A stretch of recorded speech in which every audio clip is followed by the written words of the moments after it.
الرجيم بسم الله الرحمن الرحيم الحمد لله رب العالمين والصلاة والسلام على أشرف خلق الله محمد وآله الطيبين الطاهرين اللهم صل على Muhammad وآل Muhammad. I don't know why, but it feels dark in the musalla. I think maybe because of that light over there. That light is off. Can you turn that on, please? No, not that one. Yeah. And we'll also have a lot of absences today. I don't know what's going on. Zahidi, can you see the can you see the presentation? Okay.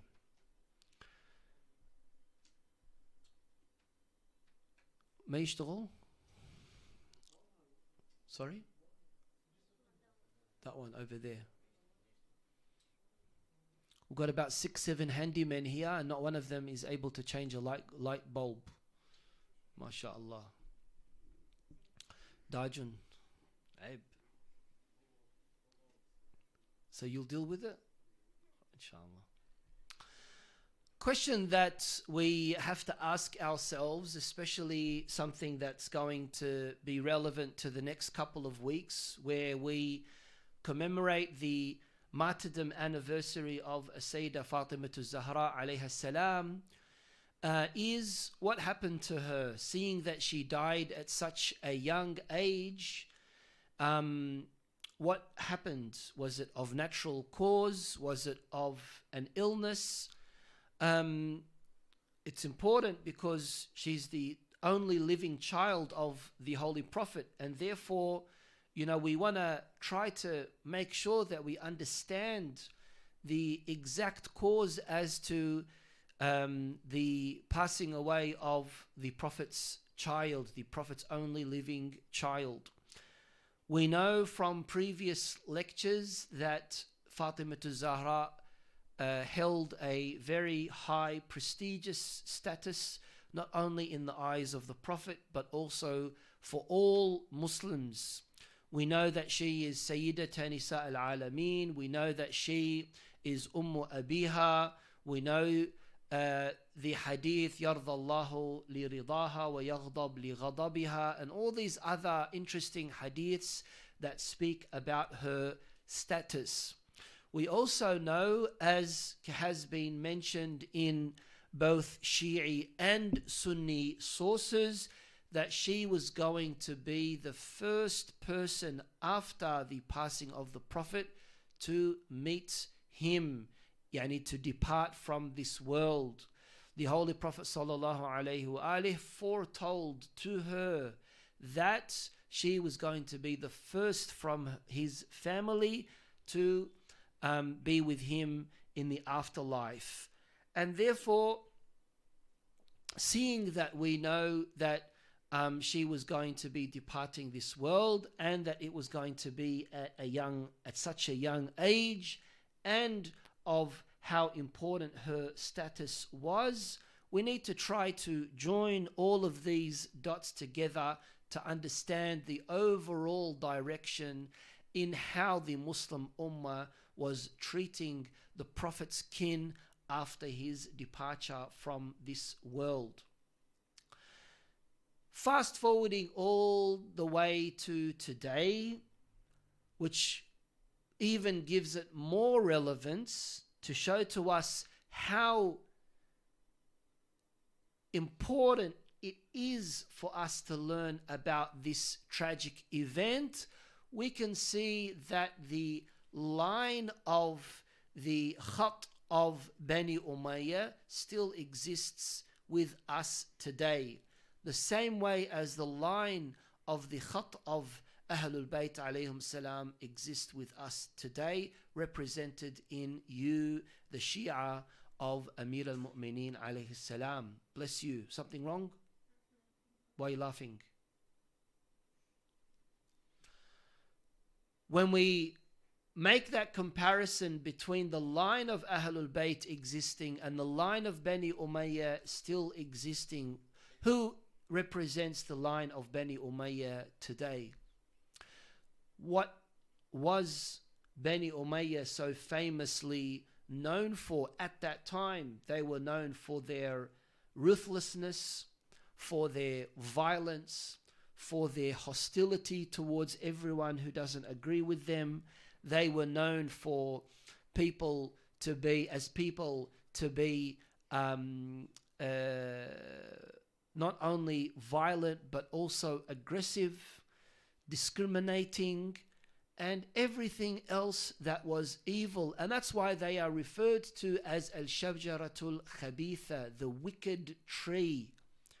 The wicked tree, Bani Umayyah. Look at them and all of the stories that you hear about as far as them decapitating heads and killing innocent women and children and all of these other things. Who represents that khat today? Al-Qaeda, Daesh, Boko Haram, Taliban, and all these other groups that we hear about all the time. These radicals, these extremists. So if you were to say, what's the relevance? Why do we need to learn about Fatima Zahra and how she was killed and what happened to her? It's a part of the past. Let's get on with our lives. No, it's very important because that's when that division happened. Why was Fatima Zahra alayhi salam demanding all of those things, requesting all of those things? Because that's when the division happened. Fatima Zahra alayhi salam, in all of the things that were going on at that time, please make sure that you're reading all of this while I go ahead with it. In all those things at that time, we can see that she was trying to be the voice for Rasulullah.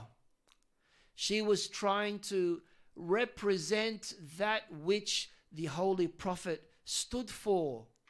And that's why she was demanding the haqq of her husband, of Amir al-Mu'mineen, not because he was just her husband, but because he was the rightful successor, the Khalifa of Imam Ali alayhi salam.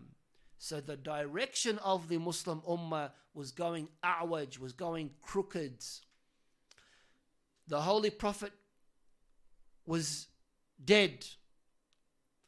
Imam Ali and some of the companions were occupied and busy with the washing, with the kafan, with the burial procedure. While they were busy, there was the conspiracy of Saqifa Bani Sa'ida. That plot, that conspiracy where these people got together and said, okay, let's decide who is the next leader. Didn't the Prophet already decide that? So if you were to ask, what's the difference between Sunni and Shia Islam? This is the difference, where the Shia Muslims insisted on following based on the recommendation, based on the obligation. I shouldn't have used the word recommendation. It wasn't a recommendation. It was the duty that the Muslims had at that time to follow Ali ibn Abi Talib. And then you have on the other side those who said, okay, well, let's come and do a shura, a council, and let's decide among ourselves. By the way, there were many companions who did not attend the Saqifa of Bani Sa'ida, who refused to participate. There were many companions who rejected the choice of Abu Bakr being the first Khalifa. There were many people who boycotted the Saqifa. But yet, because of those Arabs at that time having that strong tribal mentality, they unfortunately had the upper hand. Bless you. What's going on with all the sneezing today?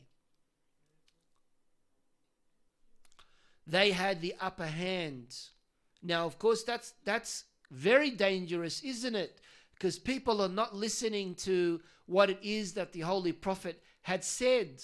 And that's going to create a very big drift in the Muslim Ummah. So we need to learn about it. We need to understand, why did this happen? Why did Fatima Zahra alayhi salam refuse to welcome or receive Abu Bakr or Umar or anyone else? Refuse to do so. And in Sahih al-Bukhari, it says that Fatima Zahra matat, that she died, وَهِيَ وَاجِدَةٌ عَلَيْهِمَا, and she was angry with both of them, that she refused to reply the salam to both of them. What does that mean? Put one and one together. The Prophet saying, يَرْضَى اللَّهُ لِرِضَاهَا وَيَغْضَبْ لِغَضَبِهَا, that if Fatima is angry with someone, Allah is angry with that person. And Fatima was angry with Abu Bakr and with Umar and with anyone else that accepted or stayed silent with the conspiracy of Saqifa, of Bani Sa'ida. So that's important, isn't it? That's important for us to know. Now, what happens if there are certain people who refuse to pledge allegiance and do bay'ah to the selected Khalifa? Of course, that means that there's going to be a rebellion. That means that there is going to be an opposition. That means that there is going to be trouble, because it's going to destabilize the authority of the Khalifa. And so the Khalifa said, we don't want no rebellion, we don't want no opposition, we don't want no one that is going to be a threat to us. Who is refusing to do bay'ah? Of course, Imam Ali is refusing to do bay'ah, because Imam Ali is the rightful Khalifa. Imam Ali was appointed by the Prophet as the successor to the Holy Prophet. Why would he do bay'ah and acknowledge and validate the Khilafah of Abu Bakr? Doesn't make sense. And so his very presence was a threat to the stability of this new government of the Khulafa. And that's why they all unanimously agreed that we need to get Ali ibn Abi Talib to do bay'ah to Abu Bakr. And even if it meant that we force him to do so. So the first thing that they did was they went to the house of Imam Ali alayhi salam, which was adjacent to the house of Rasulullah sallallahu alayhi wa alihi, which was, of course, in the back of the masjid of Rasulullah sallallahu alayhi wa alihi wasallam. Why? Because all of the doors to the masjid was closed, as you know, illa babu Fatima.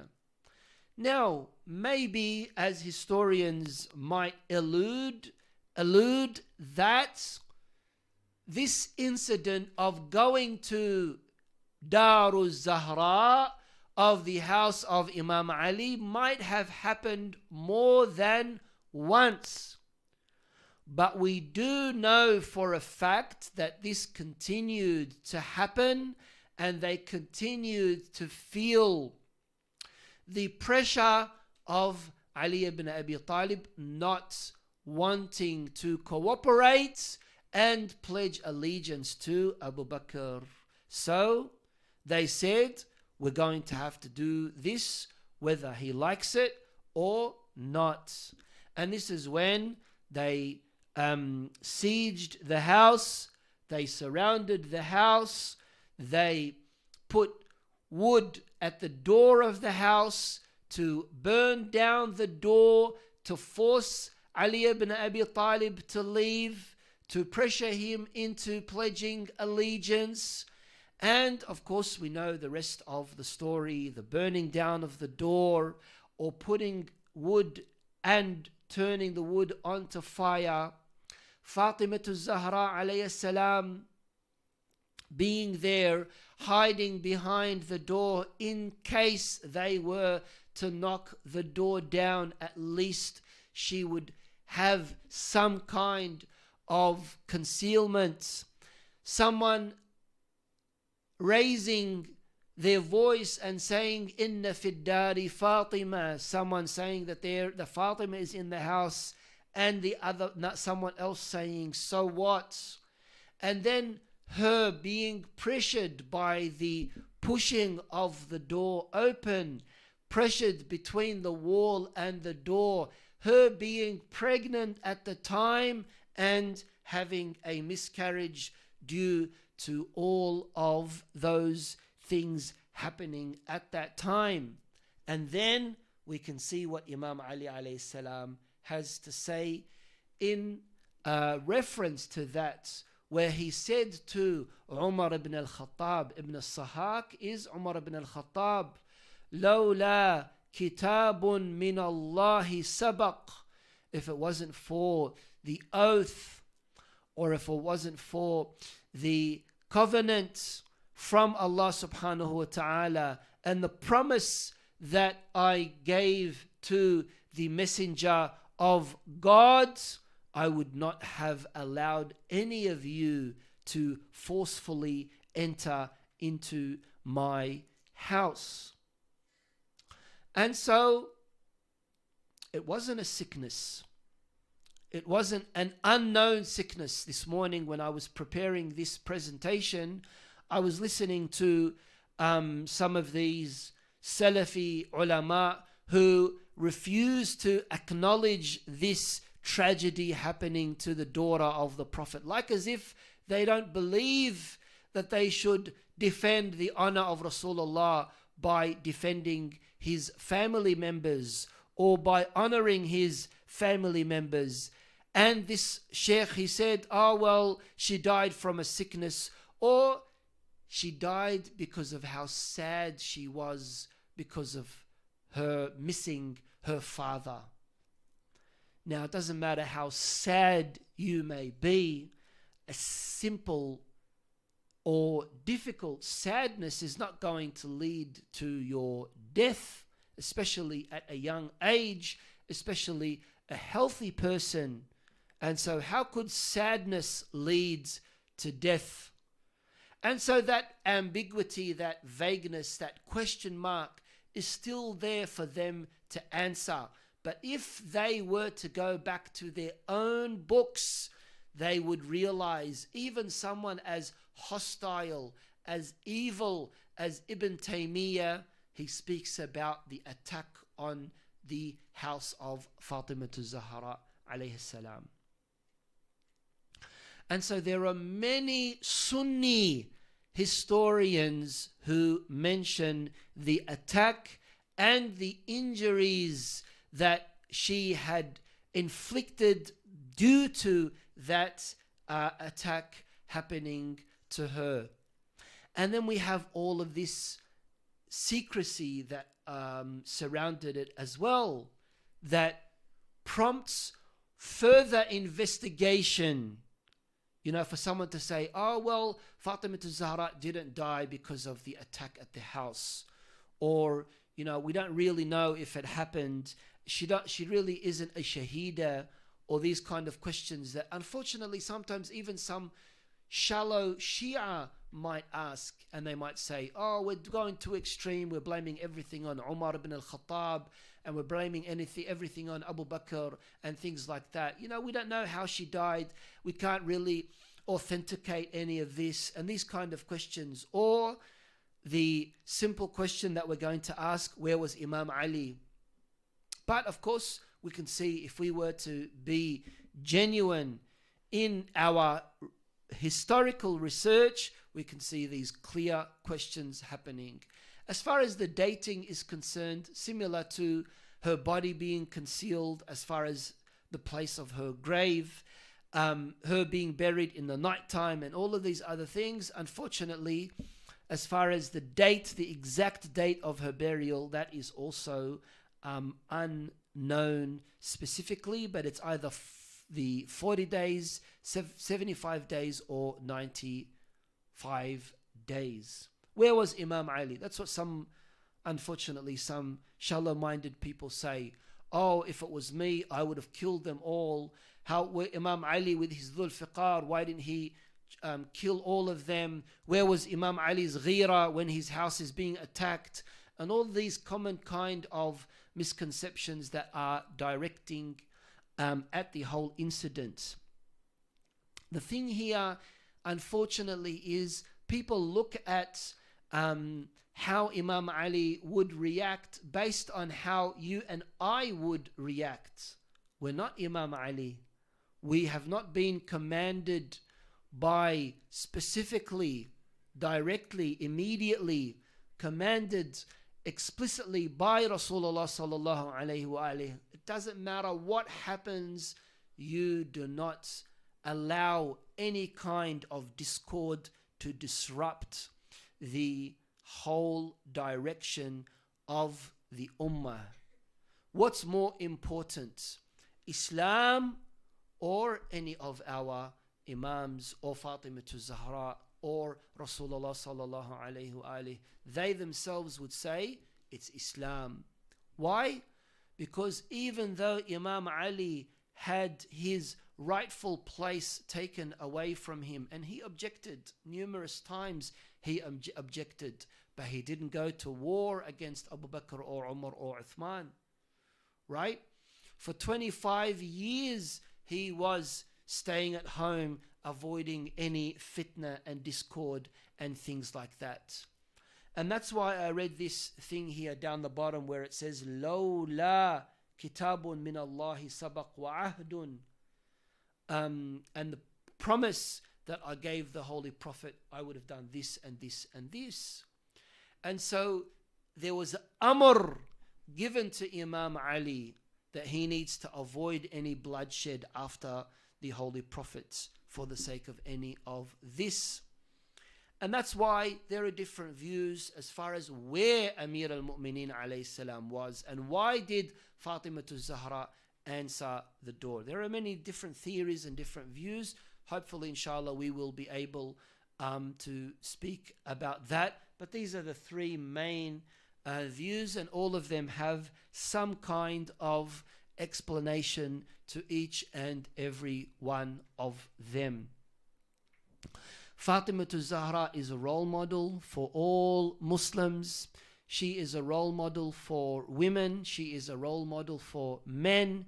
She is someone that we must always remember with any time possible, at any time possible, in order for us to implement and follow with her instructions and pursue that kind of lifestyle that she represented. She is the link between Nubuwwah and Imamah, and that's why she is so important. Look at how she was caring for the Muslim Ummah.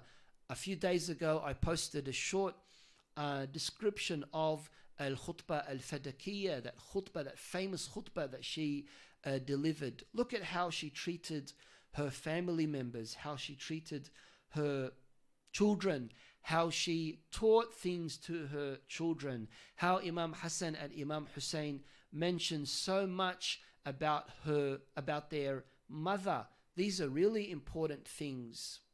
Is it any coincidence that someone just a few days ago in Michigan, 15 years old, for whatever reason it may be, whether they bullied him, whether they stole his Pokemon card, whatever reason it may be, he goes off and shoots indiscriminatory. And how many people did he kill? Did he kill? He killed 4 and 7 wounded. Thank you, Jojo. Why would someone do that? Jojo's into that kind of stuff. That's why he knows it. Why would they do that? There's something going on. There's a problem. There's a mushkila here. The dysfunctionality of the family, the lack of tarbiyah from the parents, the haram that they consume, the violence that this person is exposed to from a young age, right? All of these play a role, don't they? They want to see that blood. They thrive over also having that, fame and popularity and all of these other things. There must be a reason. Why don't you do it? And another sheikh was saying that in Canada, they have pretty much the same gun laws as the United States, but they don't have this problem in Canada. If you were to compare some country with another country, they're more conservative. America they have that violent culture, unfortunately, and that's embedded within the families and the lack of tarbiyah that they have there as well. So that's why when we remember these kind of issues, we need to kind of, like, as I said, join the dots together and try to make meaning of all of this for our own sake. And so when we come across this question of what happened to the daughter of Rasulullah and how did she lose her life at such a young age, this is, of course, going to be extremely, extremely important for us to learn and know about. The legacy of Fatima is really important. That's why if you are blessed with a child, it's extremely mustahab for the first 7 days, if it's a boy, to name him, Shuno? Muhammad. And if it's a girl, to name her Fatima. And if she keeps the name Fatima, she keeps it Fatima. But if she changes it, it's good to have at least one person in your family by the name of Fatima. Read that out for me, please, Ali. The second hadith. Alayhim as-salam.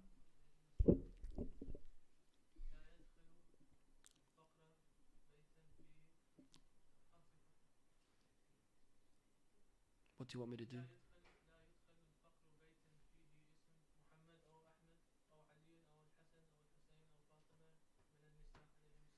Alayhim as-salam. Translate, please. Who, me?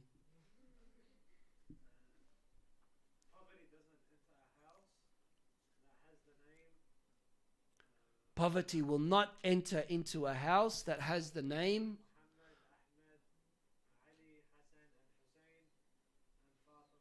from among the females. Yes, that's a beautiful hadith, something for us to remember about, inshallah. Walhamdulillahi Rabbil Alameen. Wassalatu wassalamu ala Sayyidina Muhammad wa alihi tahirin. Allahumma salli ala Muhammad wa